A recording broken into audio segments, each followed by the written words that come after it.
بسم اللہ الرحمن الرحیم، شروع کرتا ہوں اللہ کے نام سے جو بے انتہا مہربان نہایت رحم کرنے والے ہیں۔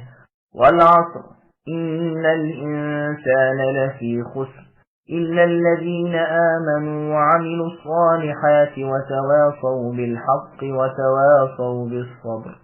زمانے کی قسم، بے شک و بالیقین انسان سر تا سر نقصان میں ہے، سوائے ان لوگوں کے جو ایمان لائے اور نیک عمل کیے اور جنہوں نے آپس میں حق کی وصیت کی اور ایک دوسرے کو صبر کی نصیحت کی۔ سامعین، اب ان آیتوں کی تفسیر سماعت کیجیے۔ ایک فائدے کا ذکر۔ امام شافعی رحمۃ اللہ علیہ فرماتے ہیں کہ اگر لوگ اس سورت کو غور و تدبر سے پڑھیں اور سمجھیں تو یہی ایک سورت کافی ہے۔ کامیاب زندگی کے 4 اصول۔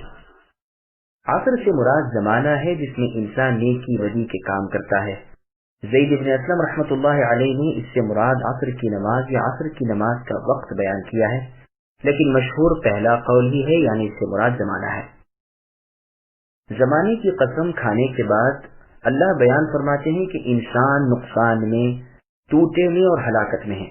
ہاں، اس نقصان سے بچنے والے وہ لوگ ہیں جن کے دلوں میں ایمان ہو، اعمال میں نیکیاں ہوں، حق کی وصیتیں کرنے والے ہوں، یعنی نیکی کے کام کرنے کی، حرام کاموں سے رکنے کی، ایک دوسرے کو تاکید کرتے ہوں، قسمت کے لکھے پر مصیبتوں کی برداشت پر صبر کرتے ہوں اور دوسروں کو بھی اس کی تلقین کرتے ہوں، ساتھ ہی بھلی باتوں کو حکم کرنے اور بری باتوں سے روکنے میں لوگوں کی طرف سے جو بلائیں اور تکلیفیں پہنچیں ان کی بھی سہار کرتے ہوں اور اسی کی تلقین اپنے ساتھیوں کو بھی کرتے ہوں، یہ ہیں جو اس صریح نقصان سے مستثنی ہیں۔